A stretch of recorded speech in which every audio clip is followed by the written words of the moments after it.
Ça a commencé par une empreinte, la marque de l'arrivée d'un bateau, puis le développement et la première pierre, et enfin la vie, des millions de vies, des millions de morts, des milliers de secondes et des milliers d'empreintes.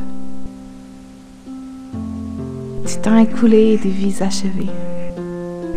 Pourtant, une fois l'empreinte effacée, demeure la première pierre, ainsi que toutes celles qui l'ont suivi.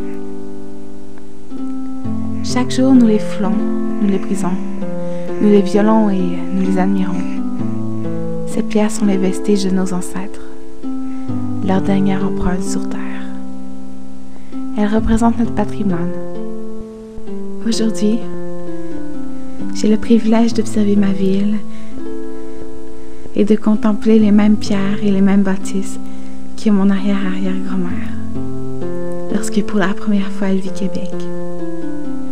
Arrivée orpheline des lointaines terres d'Irlande, fuyant la famine, ses yeux ont contemplé une ville qui reste la même que celle que j'observe aujourd'hui.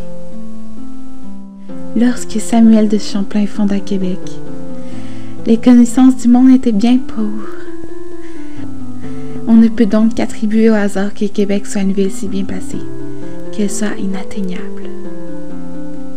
Protégée des tsunamis et des ouragans, ignorée des dangereux tremblements de terre et épargnée des guerres, Québec est une ville de pierre, née sous une bonne étoile.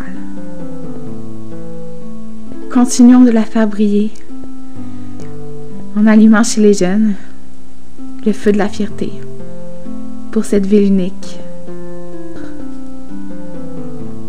qui est la nôtre.